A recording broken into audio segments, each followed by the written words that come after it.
Hey, this is Ken Artek. My gaming group's going to try out Duel of Ages 2 that re-implements Duel of Ages. And I believe it's being re-implemented as something called World Spanner Factions, something like that. It's not out yet, but this version is pretty cheap compared to how it used to be. So acquired this and we're going to give it a shot. Let's check it out. So this game is a team game. There's going to be Team White and Team Black. If there's more than two players, well, the players will divvy up on the two teams and they win or lose together as a team. We have to pick a mission from the rule book. This one seems pretty common. It's called Triad. And the first thing we want to do is decide how long to play. You can do hours or rounds. I don't really like timed games, so I'm going to do pretend I'm playing 12 rounds. Theoretically, that'll fit into a weekly or weeknight game night. We'll give that a shot. Okay. That also says each team, if it's an even number of players, or I guess under 3 players on each team, 8 characters each. So this is a character-based game. We're going to have characters running around on a map. Then we're going to build out a map with 3 platters. So that's why it's called Triad, I think, 3 platters. So let's get started on that stuff. Okay, the players on each team should arrange themselves so that they either have a divider between the two teams or they go to different parts of the room, whatever. So they have to do some stuff in secret. They're going to draw 12 character cards each and look at them in secret. There's a few mechanisms for building a team of characters. That's what they're going to be doing, building a team of characters that will be playing on the map. But the mechanism I'm choosing is the one where you draw 12 cards, discard down to 8. So that gives you a little flexibility, but it's still random. Okay, here's the 12 characters I drew for one of the teams. You can see they have cards with some interesting artwork on them. So I've arranged them by color. So there's green, that represents the age this character's from. It's from the ancient age is green. Brown is the colonial age. Blue, the modern age. Purple, or sometimes it's pink, the future age. Okay, so these ages do matter. For example, these characters will be entering labyrinths, and the labyrinths have their own colors matching the age. And you can get a bonus when doing adventures in these labyrinths if your character's age matches the labyrinth age. Similarly, when we build the map's base color will not exactly the same color, but will match the age. That is a piece of terrain with a green background. That's an ancient piece of terrain, colonial, modern, future. Other age-specific things, well, where there's going to be treasures, like weapons and other devices that are age-specific. That lance is an ancient age weapon. There's a colonial age dagger, a modern age pistol of some kind, and a future age pistol. So you want to think about the ages, but I think the most important one would be the labyrinths, because you're going to get points for doing adventures in the labyrinths. Okay, now let's look at the anatomy of a card. There's a lot of detail here and it looks kind of overwhelming, but as you play, it's like no big deal. So as I said, the colored bar at the top, blue, indicates the age this character's from. So this is a modern age character. Then there'll be a series of symbols here. This is the setting within that age. Each age has 3 settings, so 3 symbols. This is Age of Crisis, but the names of these are just thematic. This is the circle he's from, so he's a warrior. That's what that means. Again, it's just a symbol. And then he's a male human. That's what that is. And these come into play when doing adventures. So not only is your age something that you can get a bonus for when doing an adventure, but these symbols might help you too. And so I think when picking a team, you might want at least several different ages, so you can do several different kinds of adventures. Maybe you want all 4 ages, and then you want a mix of these symbols, because some adventures will be difficult, and having matching symbols will help. Now let's go down his stats. So the paw print here, that's his speed. So that's basically movement points he spends to move around on the map. The average human has a speed of 6, so he's an average human, I guess. This is his health. So 5 hits will kill him. The average human takes 4 hits to kill, so he's a little tougher, I guess, because he's a warrior of some kind. This section, melee, that's for hand-to-hand combat. This is his wits. Wits, you want these numbers to be as high as possible. Wits indicates when he's in a hand-to-hand combat situation, whoever's the higher wits gets to attack first. This is his melee skill. By the way, I believe these numbers range from 0 to 9, so that's like the highest melee skill I'm aware of. So that's how well he can try to get a hit on someone with his fists. So every character has a natural melee ability, typically fists, but so there's some monsters and robots and things. This skill is his power. You can see the symbol kind of looks like a bullet or arrow going through armor. So that's if you land a hit, you check this skill to see if it gets through, how well you can get through the enemy defenses they might have. And then if you get through those defenses, this is the damage your attack does. So 3 damage. Anything blue is considered high. So I guess damage probably doesn't go up to 9, right? So 3 is considered high damage. Anything black is a middling number, and anything red, like this one down here, is considered low. Here's a ranged section. There are 3 kinds of ranged attacks. Clearly this guy's very good at ranged attacks. Aim, point, and throw. No one has a innate ability to do a ranged attack. You need a ranged weapon, which he doesn't have right now, contrary to the picture of him. And the weapon will indicate which of these skills you use. So if you have a grenade, for example, it'll probably have this symbol on it because you throw grenades. Defense, these are his innate defense abilities. This is dodge. So the little arrows kind of try to remember that means he's trying to dodge melee attacks. So when you attack someone with melee, you go up against the enemy's dodge to see if you can hit them. This is stealth. When you do a ranged attack, you go up against the enemy's stealth ability. Stealth will often be modified by terrain. So if you're hiding in woods, your stealth goes up, that kind of thing. This is your armor. So for him, he's wearing a vest. He's mostly shirtless, so I guess his armor's low too. But you can augment that with equipment. And the armor is what this power goes up against. So you think of this as penetrating the armor. Then there's some other traits. Strength and wits. These are intellect. Strength and intellect. These are used in adventures, but also equipment that you find. You can carry any equipment, but you can't use it if you don't have enough strength or intellect to use it. So each piece of equipment will tell you that. This is honor, used in some adventures. And this is respect, also used in adventures. But respect's quite important. We'll see this, but characters come on the board in respect order. First, on the first turn, the highest respect characters come on the second turn, the next highest, and so on. There's a little more nuance to it. So this guy comes on late. And so as you're building your team, you want to try to get your characters on as fast as possible because that means they'll have as many actions as possible throughout the game. Okay, so based on some understanding of what's coming in the game, the stats and things on the cards, maybe one of the teams would discard 4 characters down to just these.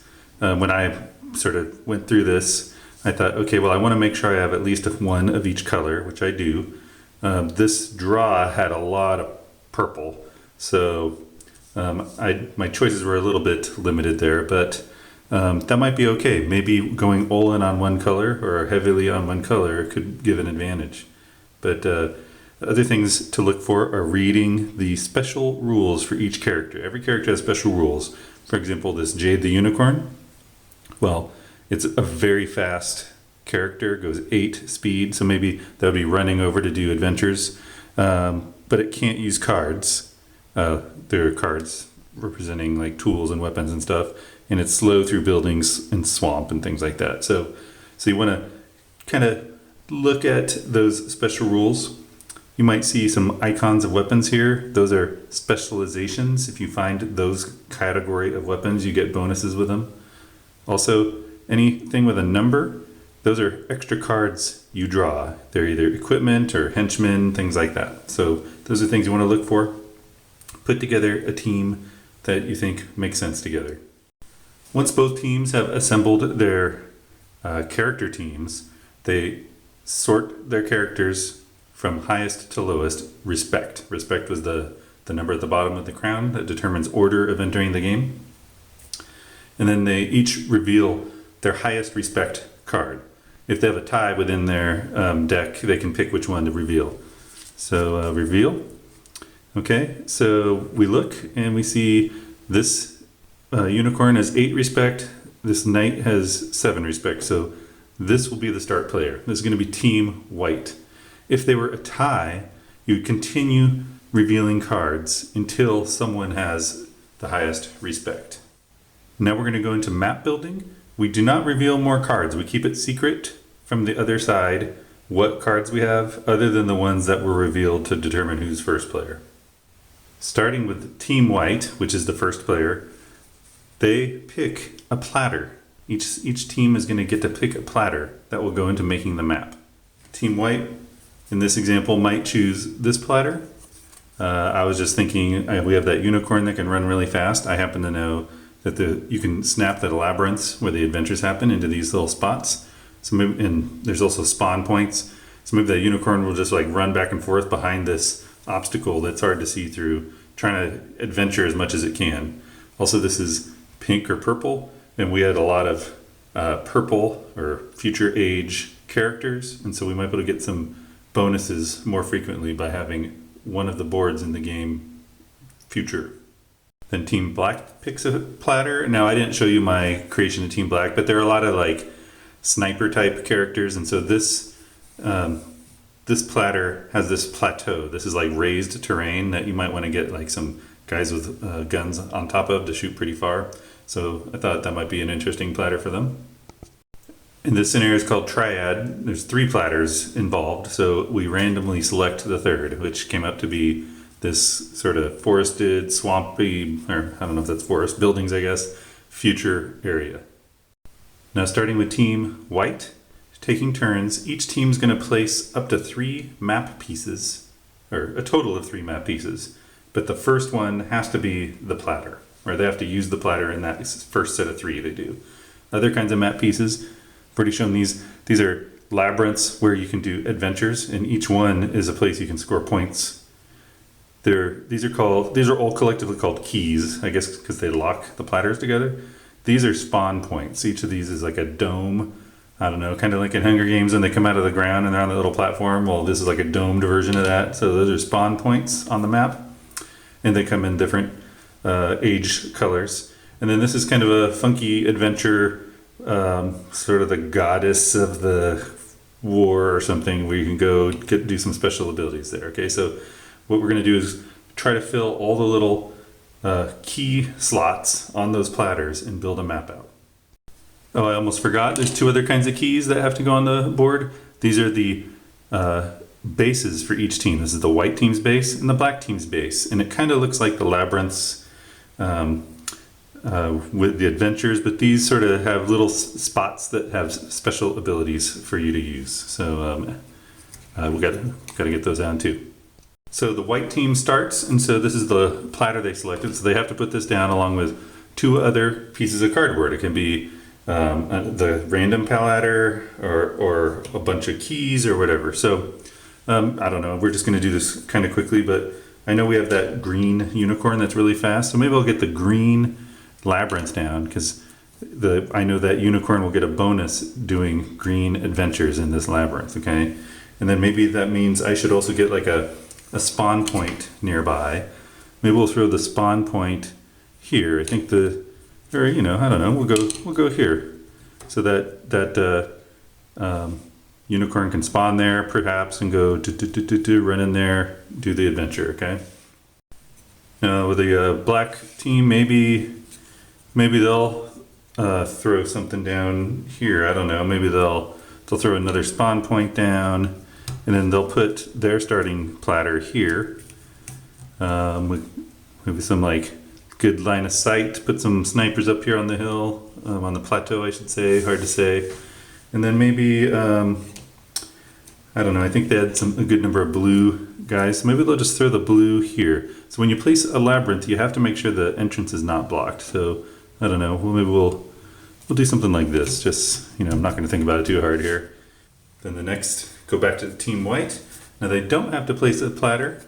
They can place more keys, and I think they probably will. Maybe they'll place their base here. Now the base has 3 entrances, and you can block them with terrain if you want, as long as one is open. So there's 3 gates. Okay, and then maybe just I don't know, to avoid the enemy putting a spawn point near their base, maybe they'll just throw the purple labyrinth here, because they do have a lot of purple characters. Oh, and I guess I only placed 2 things, so maybe we'll just throw this platter here. You don't have to like make a circle kind of with your platters. You can make a snake shape or whatever, but just kind of put them all together here. So then the black team, maybe they'll throw their base over here. And let's see, we still got a bunch of areas open here, so maybe they'll throw a spawn here and another labyrinth. Let's see, get this labyrinth with the spawn between their base and the labyrinth. Okay, then we're back to white. Let's see, how many key spots? Oh, we got quite a few key spots here, so maybe white's gonna throw a spawn point here. Notice these spawn points have different colors on them. So this is green, yellow, red. This is yellow, red, blue. So spawn points are drawn randomly. So having a mix of colors is probably something you want to do when building the board out. So we need to put down Lith's lair, which is the place for the goddess. I don't know. I think we'll put it over here. Again, that entrance has to be unblocked. Well, there's sort of 3 hexes that can go in it, and it's sort of half blocked depending on, or I guess people can walk through this water. So anyway, let's just forego the taking turns just to speed this up a little. Okay. So there we have built the map. And again, you build it using, try to be strategic about how you build it, where you put things, taking into account your team, the ages they have, what kind of weapons and skills they have. At this point, players reveal all their cards. They put them in like a tableau in front of them, but I think it's nice to talk to each other about what you have, right? And just, oh, I got this. But while you're doing it, I'm just going to show 2 of the cards from Team White. You look at the bottom of the cards as you're revealing them and see if they have any card draws. So this guy has a white card draw come from the common deck. Okay, and you just put it with him face down. You do not reveal it unless it says to reveal it. You reveal your cards when you use them, or they say when to reveal them. Just as a preview, what did he draw? He drew a lance. Okay, that's a weapon. This guy has 1 white. He had this dagger and 2 black. You can only have up to 4 cards in your possession, but this guy has a no card limit, so that's a special rule. So yeah, let's get the 2 black. Black cards are from the secret deck. Looks like a pistol and a sentinel. We'll talk about that later. The last bit of setup is that for each team's base, there's a number of locations. One of those locations is a vault. And in this scenario, you draw a common and secret card. For the black team, they can look at them, but put them face down next to your vault. Those are locked away in storage in your base. And then we get one for the white team too, which is up here somewhere, right? Just put it right there. So those are collective treasures of the team that they can access in their vault, or it can be stolen. So that's the end of setup. So now we're going to start playing turn by turn, and on each turn, the white player is going to do all these phases, and then the black player will do all those phases, and then it'll go to the second turn. The game, I don't think, comes with any kind of turn marker, so I just use a die. So we're on turn 1. So I'm going to kind of walk through these phases and try to get to all the rules via examples in them. So it's the white's turn because they're the start player. They do the free action phase, but you have to have someone on the board to do that, so there's nothing to do. Fire phase, similar. Move phase, similar. Someone has to be moving for the up fire phase. Melee phase, there's no one on the board. There's no one on the board to do adventures. So white, the only thing they do on turn 1 is reinforce.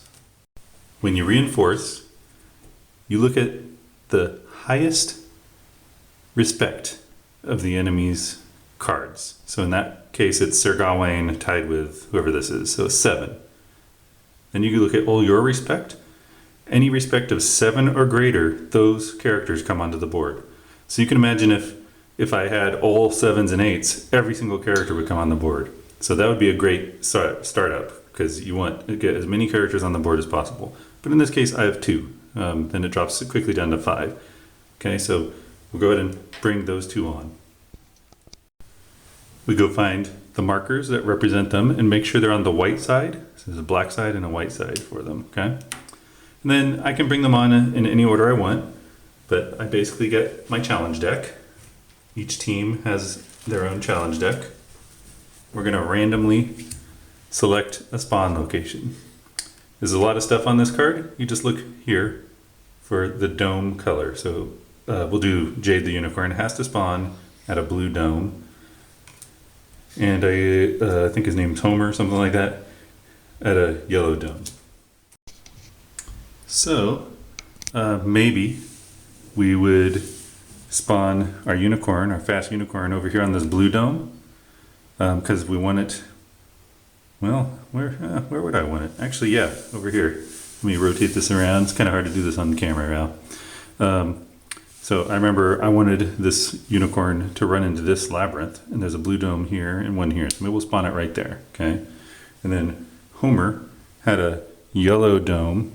Now I'm not really thinking too much about what my strategy is here, but you know, maybe Homer, who's blue, he'll make a run for the blue labyrinth.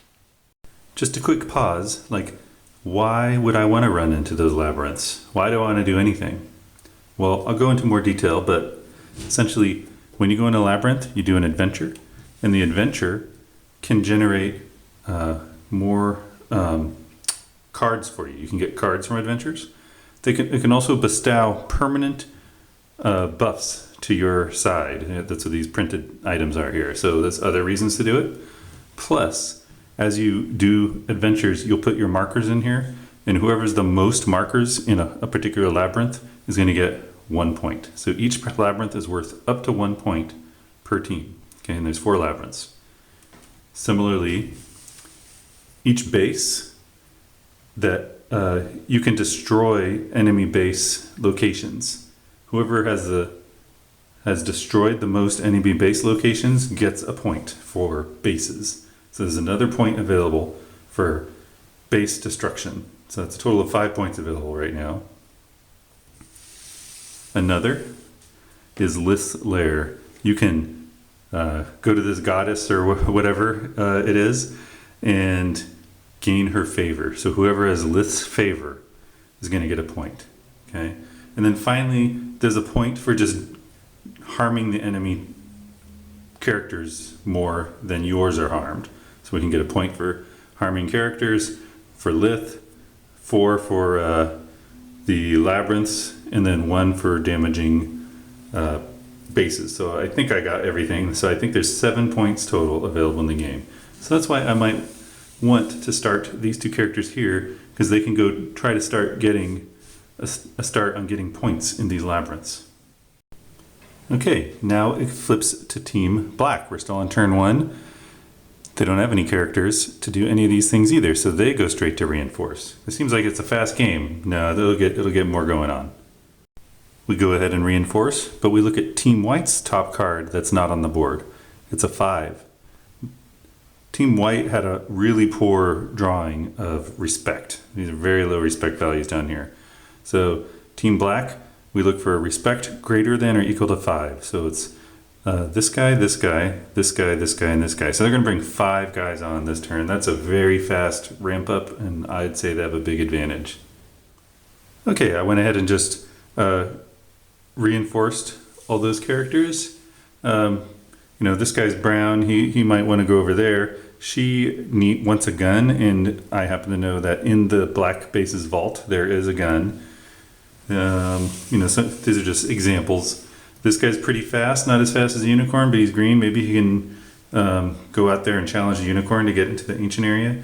Maybe these two guys here will go for Lith's lair, trying to get the goddess to be pleased with their faction. Okay, now it is turn 2.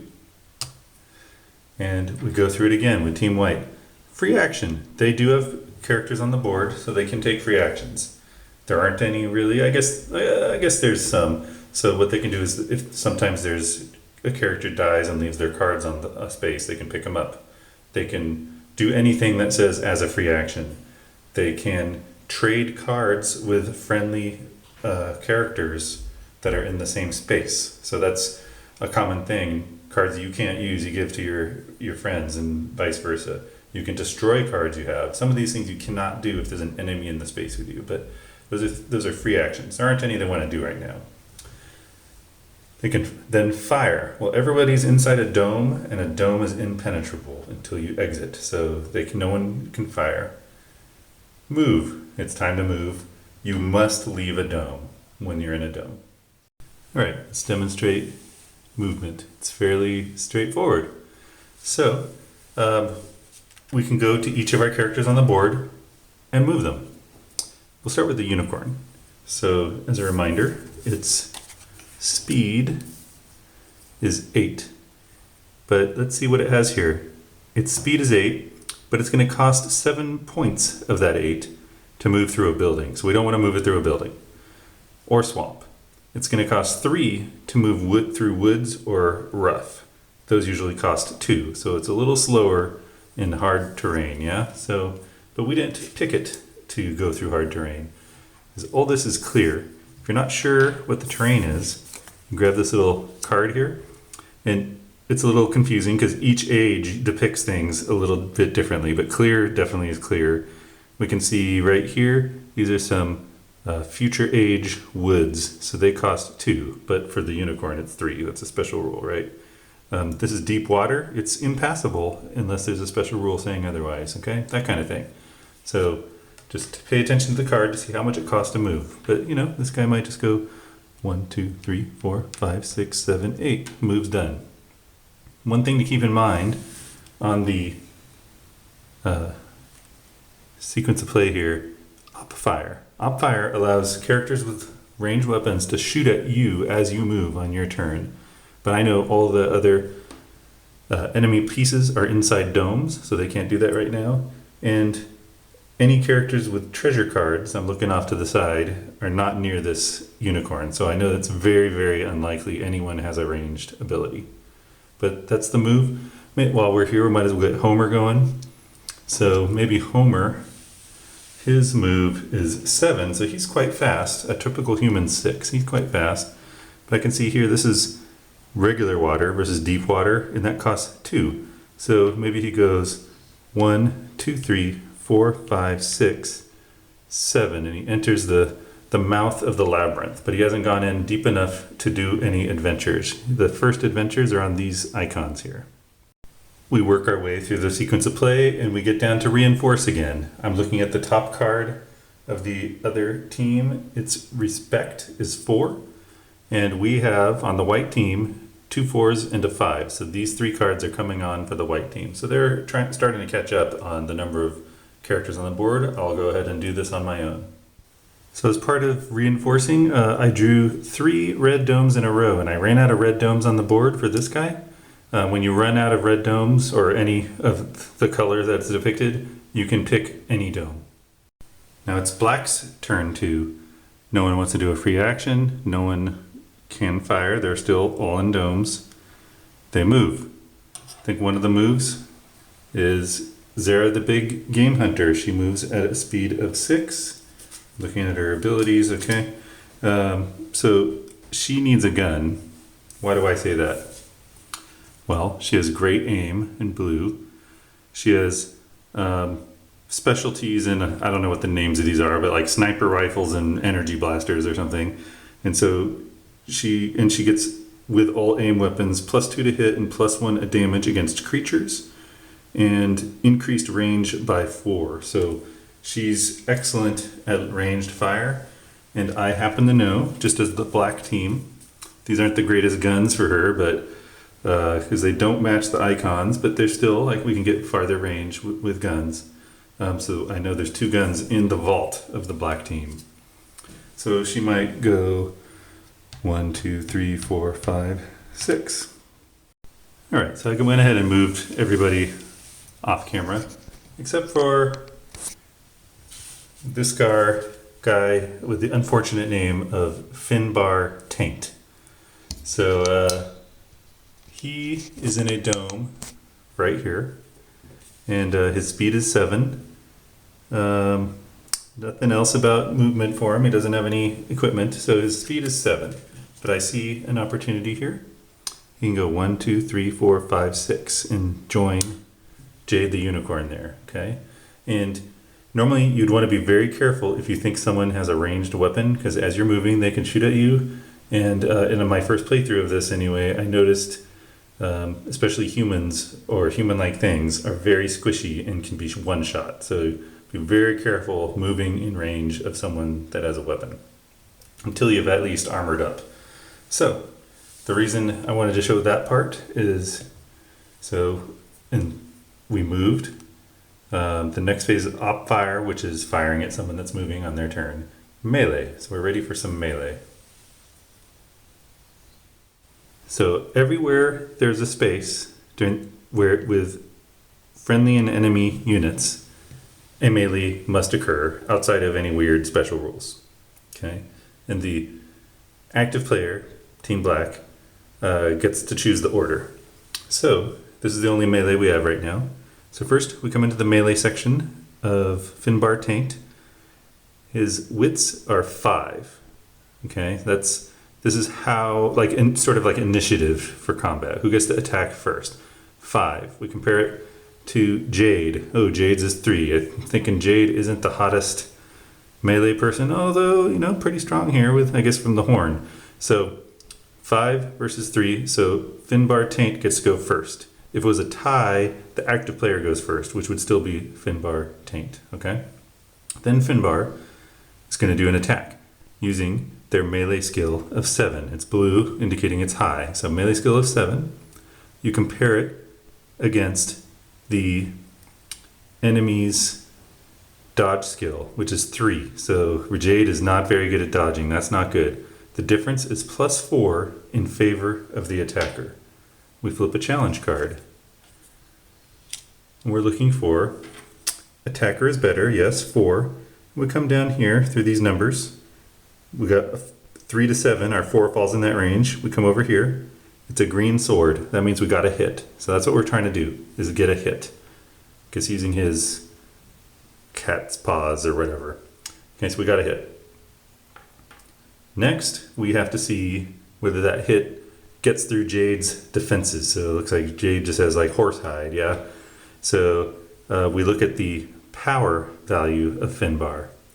Now, if we had a melee weapon, we could use the power, we could say we're using the melee weapon instead of his claws and use the power and damage of the melee weapon. But he doesn't have one, so he's using his natural ability, 6 power.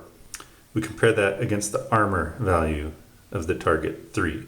So that's +3 in favor of the attacker. So we do +3 in favor of the attacker.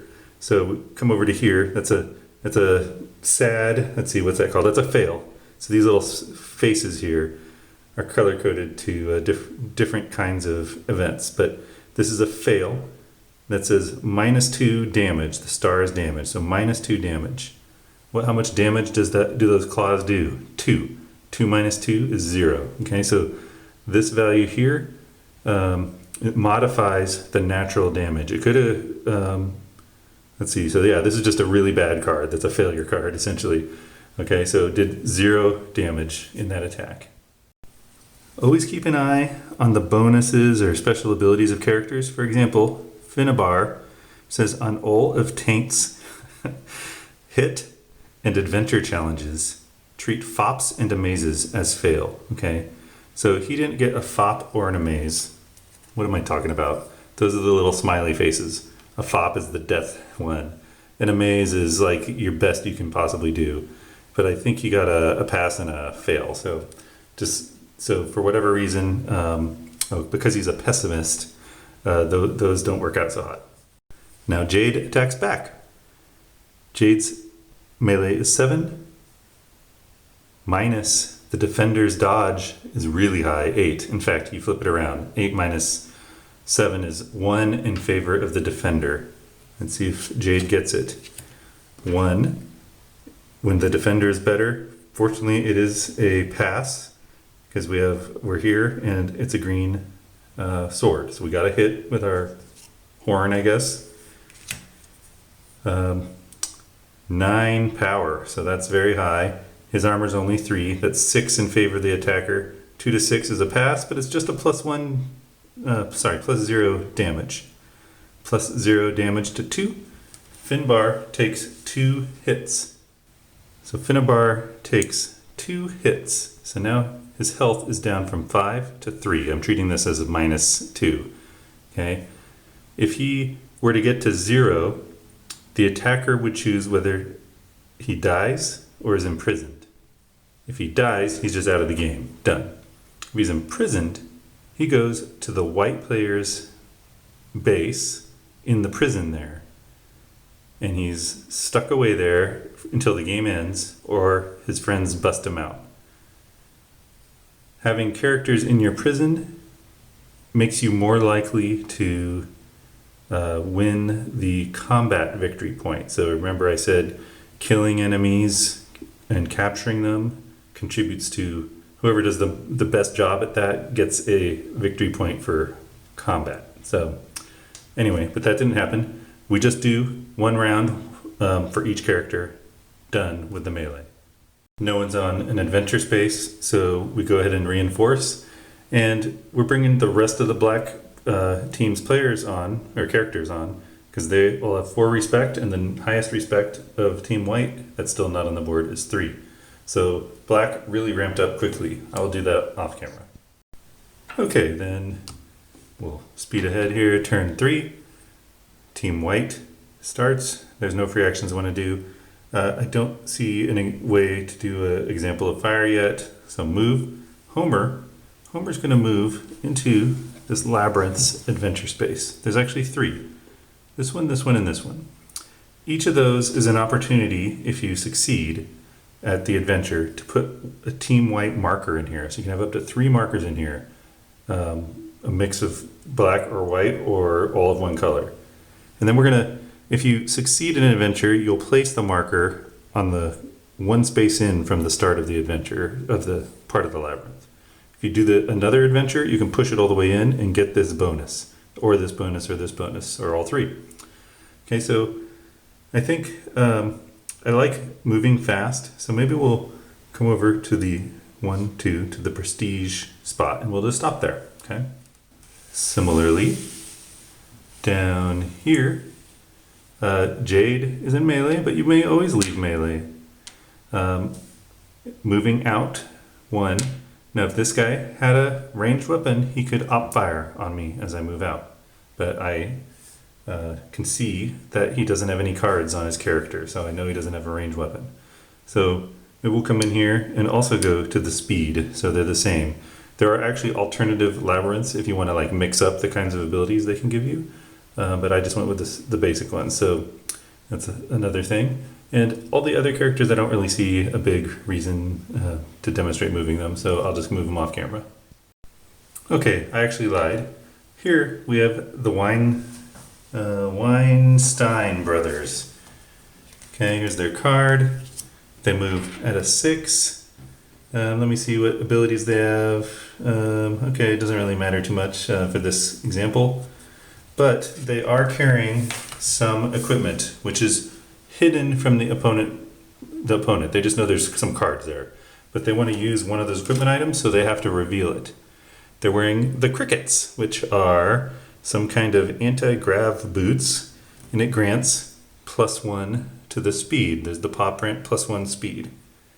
If they had a proficiency in motorbikes, or that's probably like mechanized transport or something, they can get an extra speed. Okay, but they're getting +1 speed for crickets. And I don't really think I would want them to go up here, but just to show how it works, I'm going to go up onto the plateau. So this plateau is terrain lifted up off the board, right? It's like a high area, and being at a high area, you can have a better vantage point for ranged weapons. Well, they don't have one, but maybe we'll use that as an example later. So they would go 1, 2, 3, and to get up on the plateau, there's these little trails, and you just have to add +1 to whatever the terrain cost is. So it's clear on the top. So that's 4, 5, and then I think they had 7. These are woods, cost 2 for normal people, so 6, 7. Okay. Okay. There's no op fire opportunities, so now we go to melee, no melee, adventure. We do have 2 adventures queued up. We can do them in the order we choose as the active player. Might as well just do Homer here. So Homer is in a blue labyrinth, so that's the modern. So we draw an adventure from the modern deck. Okay, and it's kind of small text here, but I think I insist you read the flavor text. Aliens in the backyard. They come in peace and only wish to enfold your cranium in their tentacles in greeting. Okay, so you're having an adventure here. And first off, we want to see if we have any bonuses. So Homer is blue. That means he's from the modern era. This labyrinth is blue, as is the card. So he gets a +1. Okay. Let me grab Homer. He's going to get a +1 to his adventure. Then we want to compare the icons up here. So these do not match, so he doesn't get another +1. These do not match, so he doesn't get another +1. Okay, so just a total of +1. So, but those will matter. Now this number is it's a skill check essentially. So he needs a 6 in honor. His honor is 4. Okay, so we take 6 minus 4, so that's 2 in favor of the defender, if you want to think of it that way. 2 in favor of the defender is a pass. Yay. So then we come down, and he actually gets +1, so it's actually 1 in favor of the defender. Pass. So we come down here and see what a pass is. The result of his adventure is it's a little sticky and a little gooey, but you make them feel welcome. Gross. Okay, and what do we get here? He's going to advance on the labyrinth track that he's in. He's going to draw 1 common card, and then he's going to be dismissed. Okay, so we'll process that. So advancing, we put a white token and push it up 1 on the path. Okay, so later someone can come back here and try to push it all the way down in here to get this bonus, but it's right here. Now in this labyrinth, white has the most number of tokens in there, 1. Okay, so currently they will get 1 point at the end of the game for this labyrinth. So black needs to come along and put some tokens in these paths, or go for this path, which will make the white token go backwards. Okay, so that's a good thing. We get to draw 1 white card. Now, if I were allowed to draw 2 or more white cards, you can forego 2 cards in favor of taking an elite card. But we didn't have that, so Homer just drew this. It's a recharge cube. Looks like something fun that he can't use right now. So he puts that in his possession, face down, so no one knows what it is. And then he's dismissed. What does that mean? He goes to respawn at a blue. So I will throw him maybe back over here to try to do it all over again. Okay, now let's do Jade's adventure in the Ancient Labyrinth. Draw a card. Now this one says the shot. See, again, you have to read the flavor text. If you take out the shaman, it will stop the hooligan horde, but it's a long bow shot. Okay, so let's get Jade on here. So Jade, of course, is green, so it's gonna be +1. The symbol for Jade's setting doesn't match. Jade's circle doesn't match, okay? So it's gonna be +1. Let's check out the skill check. It's the throw skill of 7. So that's not looking good for Jade. Jade's throw skill is 0, so she does get a +1. So we're looking at the defender is better by 6. Flip that over. Defender better by 6. Well, this is just a total failure if the defender's better. That's a, I think it's called a FOP, something like that. So yeah, that's a failure, okay? So we go there. Jade, oh, well, the arrow strikes between your feet. Okay, so Jade sucks at archery. So when the other adventure ended, the character was dismissed, but this is a banish. So banish is just like dismissed, except your opponent gets to choose where you get dismissed to. So there's a red, and so the opponent will get to choose where to put Jade. Okay, and I'll just go ahead and do that off camera. Like, just assume I'm putting it in the worst place possible. Okay, and then this adventure is locked into this labyrinth. So anyone that visits this labyrinth while this again is going to do this adventure again. Okay, I'm going to start skipping the simulated gameplay to try to hit all the rules, because it's hard to hit them all if you're just kind of playing naturally. So let's just say it's Team Black's turn. It's a movement phase, and Zara Kale wants to go into her base. So we'll cover rules around your friendly base. So first off, the base is surrounded by this black border. That means it's inside a cavern. You cannot see through cavern walls. The base also has 3 gates. That's how you get inside the base. You cannot see through them either. Okay. Once you're inside the base, normal line of sight rules apply. Since this base is friendly to her, she could just ignore the gate. She can walk in and out of them, no problem. So, for her purposes, there are 4 locations she cares about. The vortex is for healing. So if she came in here and ended her move there, during the adventure phase, she would get to do a challenge against her honor. In fact, maybe I'll just show this. She get a challenge against her honor, and you can see here, depending on how well you do, you're going to heal 4, 2, 1, or 0 health. Okay, and then no matter what, you'll be dismissed. Worst case, banished. And again, that's the same as dismissed, but your opponent gets to choose where you respawn.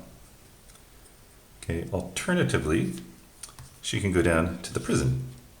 Down there, she can interrogate any prisoners that are in the prison. Let me see if I can find that. Yeah, so interrogate prisoners. So what you do is you do a challenge against the prisoner you're interrogating, your strength against their strength. And you do this to try to steal cards from them. So you can see you can steal 4, 2, 1, or 0 cards, and then there's the dismissed, banished scenarios there. Remember, prisoners go to your prison when you potentially kill another player, character I should say, and opt to imprison them instead. And we'll cover why, again, you might want to imprison someone during the victory discussion. Another location you can go to is the vault. So the vault, you don't have an adventure there in your own vault. Just during the free action phase, which starts at the beginning of your turn, you may take any number of cards from the vault and put any number of cards into the vault. So this would be a good one for her. She might take, these are her cards. These are the cards in the vault. She's like, yeah, I want this pistol because I'm someone that likes to use guns. And I'll leave the shotgun in there for someone else. And I don't think I'm going to use this cube, so I'll put it into the vault for someone else to use later. And then I'll keep this on my possession, okay? So that happens during the free action phase, because it's the equivalent of picking up cards, dropping off cards, trading cards. That's the things you can do during the free action phase. Now the headquarters, you don't have an adventure at, okay? So what you do there, though, is pick up tribute. So you just have to pass through it. So you can go 1, 2, 3, 4 and stop and get tribute, or go 5, 6, you know. And as you pass through it, you can pick up a tribute. So in this case, this is a bacon tribute. And what's that's used for is to take it to Lith's lair to try to gain her favor. And whoever has Lith's favor at the end of the game gets a point. So that's worth 3 points of favor, and each card you give Lith is worth 1 point. And we'll talk about Lith a little more, but if you're in the base, you might as well pick up some tribute. And you cannot trade it with anybody. You can only carry one of them. It doesn't count against your carrying capacity, okay? So if you're going into base, you might as well grab some if you don't have some.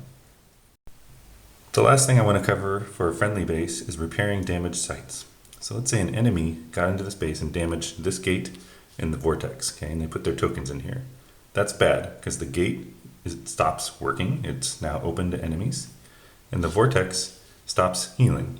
So I won't go into the details of each thing and what happens when it's broken, but you can just say it's negative. Also, whoever has the most damage inflicted on the enemy's base gets a point. So these are contributing to damage to that tally for black. So you might want to repair them. So to repair a base location, you have to end your turn there and have an adventure. We can see here, depending on the outcome, you'll either be dismissed or remove the enemy's marker. The kind of challenge you do depends on the location's printed challenge. For example, the vortex is 5 honor, okay? So that's what you would do your challenge for trying to repair. Okay, now let's pretend it's white's turn. So here's a white player and they're gonna raid the enemy base, okay? And before I go on, I should mention that when you use your vault, I wasn't very clear. When you take your free action, you can take up to half, rounded up, of the cards, and you can also put cards in. So you can't take all the cards, you can only take half. But yeah, so we just talked about repairing sites, so might as well talk about destroying sites. So somehow this guy gets into the base. We'll talk about how he gets in. But let's say he goes to the vortex, okay? So if he wants to try to destroy the vortex during the adventure phase, again, he goes against the vortex's skill, 5 honor, and tries to destroy it. If he destroys it, he gets to place his team's marker there, and then is either dismissed or banished. So the same goes for any of these. The one exception is the low gate. The low gate's challenge is you just have to pay a card. So you're sort of bribing the guard there to destroy the gate, something like that. So you pay a card, and that will destroy that gate. As I said, destroying sites gives points towards the headquarters victory point, and destroyed gates allow enemies to get through the gates more easily. Okay, so if this low gate was destroyed, future enemies of the black coming through the gate don't have to pay the card, for example. You can see there's some fairly high skill checks needed to get through the main and high gate, right? So it's probably good to protect the low gate if you're team black. Another thing you can do, you can raid the enemy vault. So you stop there, you have an adventure, and let's see if I got that on camera here. So raiding the enemy vault, you're going against your wits, which is what's printed on the vault. So it's just what's printed there. You can steal 4 random cards, 2, 1, or be dismissed or banished, okay? Another thing, you can break out prisoners.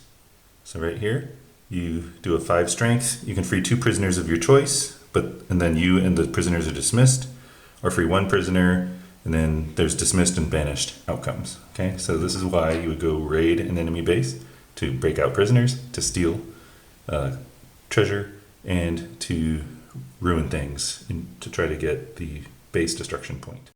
Okay, now let's jump to Lith's lair. So similar to a labyrinth or a base, it is a cavern, and it has 4 adventure spots. So you move on to those, and during the adventure phase, you process them, okay?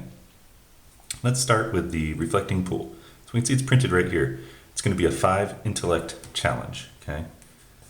So let's take a look at reflecting pool.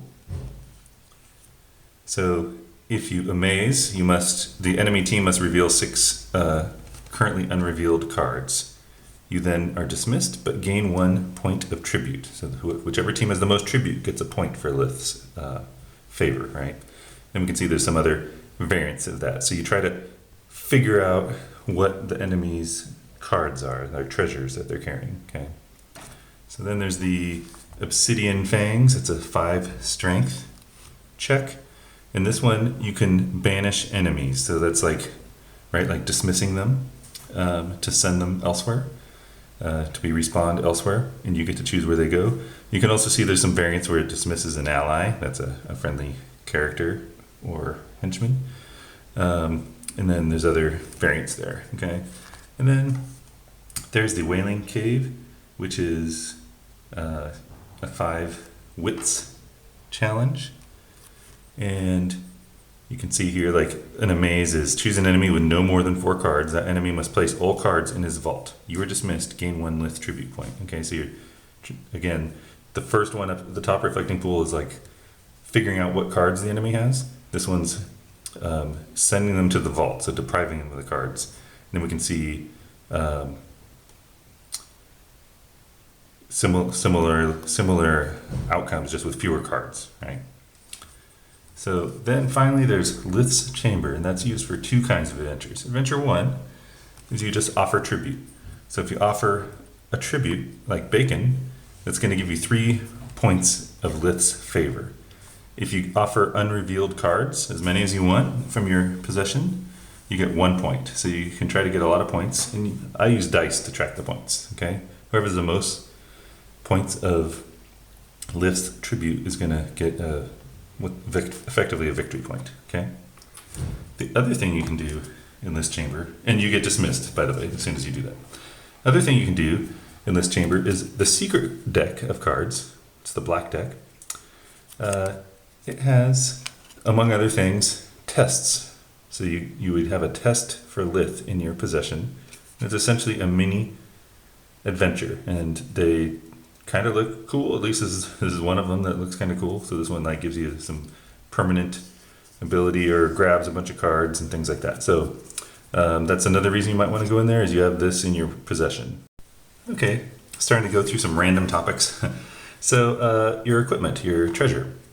There's a few different types. So let's first talk about this type. And what I'm going for is the symbol here. This is a K. Okay. So when this first kills or imprisons someone, it is destroyed. So that's what the K means. K for kill, but you can think of imprison too. So any equipment that has a K, as soon as it kills or imprisons someone, it's destroyed. Out of the game forever. Okay? Anything with a P is permanent. So you can kill as many characters as you like with this weapon. It will not be destroyed. Okay? So they tend to be weaker than the ones with a K. And then there's like this one-legged rooster. It has a 1. It's a one-time use. Okay, so the moment you use it, it's gone. And there's not as many of those. Most things are Ks. So just thought I'd mention that. That's important to know. Okay, some more things. So hunters and sentinels. So there are some treasure cards, and we already saw this one, that are classified as a hunter or a sentinel. So this one happens to be a sentinel. They're fairly similar.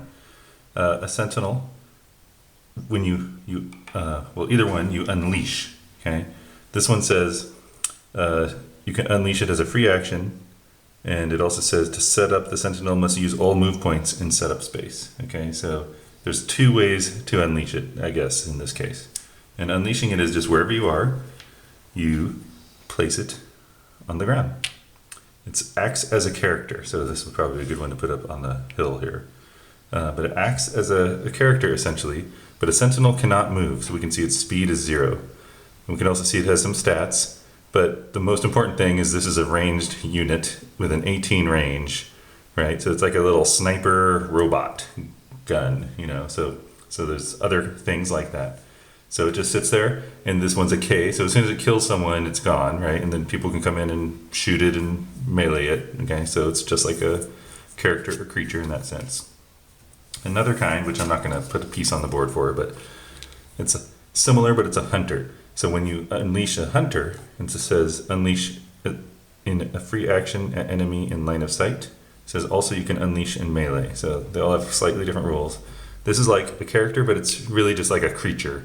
So it can't go do adventures or anything, and all it's going to do is chase the target you select. So a hunter, you pick a target in line of sight, and it's just going to chase them and try to kill them until they're dead. Okay. And there's some rules. I think like if they die, you can change it to the new target, things like that. But that's that. Now some characters start the game with red cards, henchmen. Okay, and a henchman is kind of like a character, but it can't carry things, it can't do adventures, so it's very limited, right? But they tend to have good bonuses. Well, for example, this one could go fight someone, right? This faithful hound. But here's a nice bonus. If the hound is in his master's space, the master cannot be attacked in melee. So he can protect the master from melee attacks. Okay, and so they spawn in with the master. Okay, if you kill the master character, if you kill the character, they're gone. Okay, if you kill one of these guys, you don't get any points for killing them, right? They're not like characters. Okay, so there's some other nuanced rules, but that's basically it. They're just little extra guys that could go with your character. Okay, now one of the more complicated things I've saved for almost last. This is the second to last topic. So during the phases of a turn, there's two chances for characters to perform ranged fire. Okay. So during a phase, you do your free action where you pick up cards, destroy cards, trade cards, as long as there's no enemy present. Then any characters that want to fire in the fire phase may fire. Okay, that's ranged combat. Anyone that didn't fire may move. So if you fire, you can't move. Okay. Then while characters are moving, the opponent may shoot at them as a reaction. That's called op fire or opportunity fire. So there's two phases in which you may fire on your turn or the enemy's turn. Then any characters together do melee, any characters in adventure spaces do adventures, then you reinforce, okay? So let's cover firing. Let's say it's the black player's turn. Zara Kale, the big game hunter, wants to fire on the white team's, the Weinstein brothers, okay? So this is very similar to melee, but a little different. First off, in melee, characters all have an innate melee ability, even if they don't have a treasure that's a weapon, okay? Like she's got her fists here that she can use, right? But no character that I'm aware of has a ranged ability. They have ranged skills, but you need a weapon to use those skills. So first, if she wants to fire, she needs to make sure she can meet the conditions of the firing, of shooting. She has to have a weapon, and she has to meet its criteria. So she has a face-down weapon. So that at this point, she would say, I'm going to fire and reveal it. Okay, so she's revealing the 22 Deadeye that she got out of the vault several turns ago. Okay, and we have to check, can she even use this thing? So strength requirement is 2, intellect 3. Well, her strength and intellect are 5 and 5 respectively. Okay, so she's capable of using this weapon. We also want to check the range of the weapon. This 4 here with the 3 arrows, that's its range. So 1, 2, 3. So she can shoot that character. It's in range. We also want to make sure the character's in line of sight. So just to make it easy, I put them on clear terrain. You can always see through clear terrain, so that character is in line of sight. All right. So now we do something similar to melee, but we look at the skill of the weapon. So it's going to be the aim skill. Her aim skill is 9, okay? And we're going to go against the enemy's stealth. His stealth is 3, so that's a +6 in favor of the attacker. That is a lot. We can also see the Deadeye, the user gains a +1 to hit with the Deadeye, okay? So it's actually even more. And, we go ahead and do a black challenge card, and we can see that's in a maze, and that's a hit. Okay, so just like in melee, we just say, okay, did I get a hit? The answer is yes. Okay, then we look at the weapon's power, 5, it's just like in melee. We go against the armor, 2. There's no bonus for power here, so we do that again. That's a +3 in favor of the attacker. In that case, it's a fail. It's going to do -2 damage. Okay. We look at the damage the weapon does. Well, it's a 1, so she hit the Weinstein brothers, but failed to damage them. Note this weapon is a single target weapon. So if there's 17 characters in this space, she would have to choose one to shoot at. If it's a multi-target weapon, she would attack all characters in the space. Okay, so now I want to cover some line of sight and terrain rules for firing. This is why it gets a little more complicated. Yeah, there's a bunch of things here. So first off, certain terrain does not block line of sight. So if you look at this little chart here, clear terrain is a dash there, okay, nothing. So water, deep water. So you can, over here for example, she can see right across that deep water, no problem. Other terrain blocks line of sight. So if we come over here, this is called an obstacle, and we can see there has an X. So X is block line of sight, domes into and out of block line of sight, okay? Those are the only two things that block. Well, I guess there's a few others, like buildings block line of sight. So let's see, let's go like this. This giant crashed spaceship blocks line of sight between them. They cannot shoot at each other, okay? You cannot shoot through cavern walls. So this guy's inside a cavern, she's outside, cannot see each other. Same thing through gates at a base. So over here, he cannot see her and vice versa through the gate, even if it's destroyed. In a labyrinth, there is no gate, so you may see into and out of a labyrinth. Some of the terrain, I'm going to call it a hindrance. I don't know what the game calls it. So, for example, this is swamp. On the modern thing, it's swamp, okay? Let's see, +3, okay? So, if she is shooting at the Weinstein brothers, right, and we do the stealth check, you know, aim against stealth, so they're stealth 3, right? That was pretty easy for her to hit them. We can see here, the swamp grants +3. So they actually get 3 more stealth because they're in the swamp. Now if they're back here, if the line of sight traces through another swamp or another kind of hindrance, we'll call it, it's cumulative. So this would be +3, and then their target space is +3. So that'd be +6 stealth. So that makes it very difficult to start hit someone, especially when it's like, you know, something like that. Check, yeah, we'll just do this one. Her gun can't reach that far, but this would be, well, actually, when sometimes it gets even questionable whether you can, where the line passes, and so you'll bust out a string or some other equivalent. Okay, so you go from center hex to center hex, and you count the art depictions it touches. So even if it like skirted through this hex but didn't touch the swamp depiction, it doesn't count.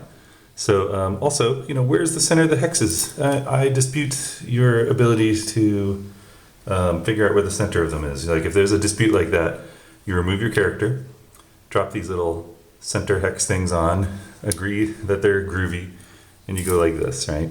From dot to dot. I think in friendly play it doesn't really matter, but so I'm counting from, I'm looking down above, might look different from you, but it's tracing through 4 swamps into a building, okay? So 4 swamps traced through is 12, and into the building, 3. So that's +15, okay? So that is not gonna hit almost certainly. You know, you never know though. Some cards are automatic successes, so there's always a chance. Okay, and if she was behind the building, buildings block line of sight, so you can see into the building but not beyond it, okay? Some characters fly, and at the start of their move phase, they declare whether they're flying or not. So if he declares he's flying, at the start of his phase, and then she later shoots at him, he has no terrain benefit, okay? He's in the air. Now to cover another way to get a stealth bonus, I'm gonna put another character down. I'm switching teams for this guy. We've got 2 white characters here, okay? And I don't know, one's in the clear. Okay, so during the fire phase, right, that's when you're firing on your turn. So we'll just throw this guy here. Yeah, during the fire phase on your turn, you can actually target up to 4 enemy characters. Okay, so that's pretty cool. So let's say these are in range and all the criteria are good for firing for both of them. So you can say I want to fire on both of them. For each character beyond the first, all characters get a +2 stealth. So if she fires on him, he doesn't have a +2 stealth bonus. It's +0 stealth, plus whatever the terrain is, of course. So +0. If she fires on both of them, they both get a +2 stealth.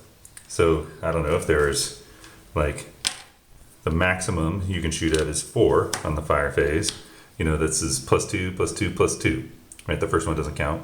So that's +6 stealth to all of them. Okay, so you probably only want to do that if you have an amazing skill, amazing weapon. Okay.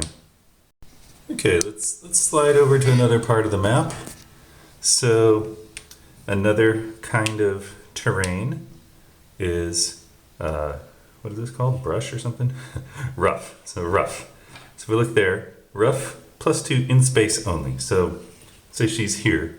It's low to the ground, so she can see right across through this rough, and they only get the +2 benefit being in the rough. They don't get the +2 benefit chasing through these other two roughs, right? Unlike swamps and woods, which don't say in space only. Okay.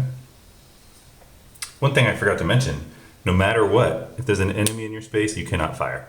That's just a rule. No, you cannot fire if there's an enemy in your space. So that's one way to block someone that's really good at shooting, is you throw someone in there into melee with them, essentially.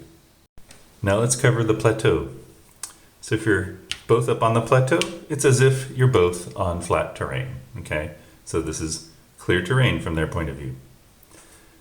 Now if we drop down to here, she's on the bottom of the plateau and he's on the top. It's no longer treated as clear terrain. In fact, a plateau gives +2 stealth to whoever has the height advantage. So if she's shooting at these guys, they get +2 stealth for being above her. Now let's look at some more line of sight checks. Let's flip this around. She wants to shoot at these guys clearly in line of sight here. Inside a cavern, blocked. Okay, so these are labyrinths, bases, this layer, they're like caves, right? So they're inside the cave, cannot be shot at. Right here, outside the cave, right? There's some art depiction here. So depending on which hex the line of sight is tracing through, like if she's here, cannot see. If she's here, probably can see, okay? Okay, here's another scenario. She's on the cliff of the plateau and the Weinstein brothers are down on the ground, okay? When you're on a cliff, you can see over terrain below the cliff, with one exception. So she can see, if this is like filled with woods here, or buildings or whatever, or an obstacle of any kind. For example, there's a dome, which cannot be seen through normally. She can see right over it to the target. So she doesn't have the range with her gun, but let's just say she did. She can see the Weinstein brothers here. The one exception is if an obstacle is right next to the target. So he's like sort of hiding behind it, like ducking below a wall almost, right? She cannot see them here, but one space back, she can see them. Similarly, let's go to like the brush here. She can see right over this brush and ignore it. She can't ignore the brush they're in though, okay? So there's still, oh, I think that's rough actually. Can't ignore the rough you're in, right? So you're still in some dense terrain, but can ignore all the others. Let's go over here and move them into the swamp. So let's just say she's tracing line of sight and has some amazing weapon through this first swamp into the swamp they're in. So she would have to count the first swamp, because that's an obstacle right in front of them. Just like if she was behind a building, she has to count the building, which would block line of sight. She has to count the first swamp, so get the bonus, and then the swamp they're in would count. But if she traces through 3 swamps, the first one is ignored, the second one qualifies because it's right in front of them, the third one qualifies because they're in it, okay? Hopefully that makes sense. And the way I look at it, there's basically 3 kinds of terrain. There's completely clear, or flat, I should say. Maybe I should say flat. So clear and the water terrain are flat. Then there's sort of slightly higher than flat terrain, and I believe rough is the only one. Yeah, I was talking about brush. There's no brush. So rough is the only one. So it doesn't have trees. It's not as tall as a building. Okay, so that's why it says in space only. Okay, and then there's taller obstacles, right? So woods and swamps. I guess swamps have trees in them, right? Buildings, those fire, like a pillar of fire, a dome, obstacles. Those are, you know, quite a bit taller than the target, right? So those affect tracing through, or in some cases blocking sight. Finally, two characters on the same height. For example, these characters are both on a plateau. It doesn't have to be the same structure to be a different plateau. They can see across anything below them, right? So even if there's a giant obstacle there, they can see right across as if there's no blocking. The last sort of terrain rule is if you have a grenade, there's certain grenade-like weapons, you may throw it over a dome, even though you can't see through the dome. If you were checking line of sight through a dome for purposes of lobbing a grenade, you can treat the dome as woods for whatever reason. So you may lob grenades. I know that's a lot, but in general, common sense will tell you how things work. So now for the last bit of firing, let me get some folks out here. Let's say it's White's turn. Black has a flechette pistol, and these guys want to move, okay? So let's get the flechette pistol and take a look. The flechette pistol is interesting. It has 3 opportunity fire. That's what this little target symbol means. That means how many shots it can take during the op fire phase, okay? So if it's your turn to fire, you can take a shot at up to 4 targets with a, increasing stealth for the target, the more targets you add. Op fire, you just get 3 shots total. Okay, so this pistol, and with no penalty, okay? And you have to take them at moving enemies. So let's say the enemy is gonna move this guy. As soon as it moves, that's an opportunity to fire, okay? And so you'd have to track how many shots you take. So they can take a shot, bam, okay? Now, even though they can take 3 shots, it always has to be at a different enemy and or location, okay? So they have to wait for another move. So this enemy moves here, they can take a shot. Now let's say this enemy stopped moving and then this one starts. They can't shoot at this one again. They can shoot at this one though. And again, only when moving. Remember I said you can't fire at someone that moves? Or that's with you, I should say. Well, that's true. But as soon as this character moved out from underneath this character, she may shoot at it using op fire. But once your weapons run out of op fire opportunities, well, you're done for that op fire phase. I hope that makes sense. Again, common sense will prevail in following these kinds of rules. Okay, now victory. This is the last topic.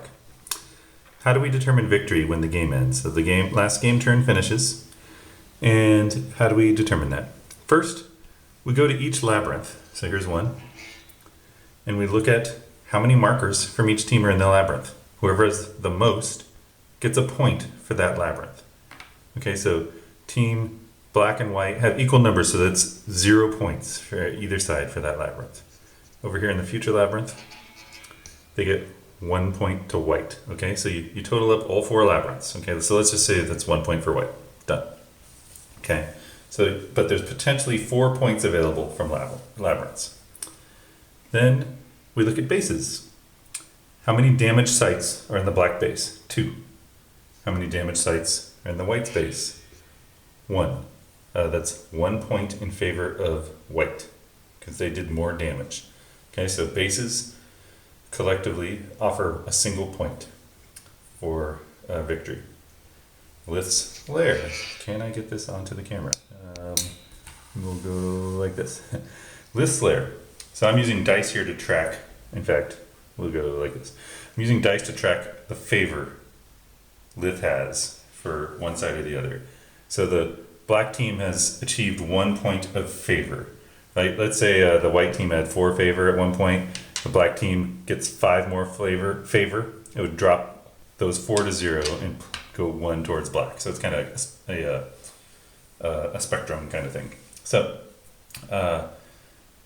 this favor gives 1 point to black. Okay, so far that is 6 points available. 4 for the labyrinths, 1 for Lith, one for bases. And then finally, there's points for characters. Let's see if I can get this on here, this little thing.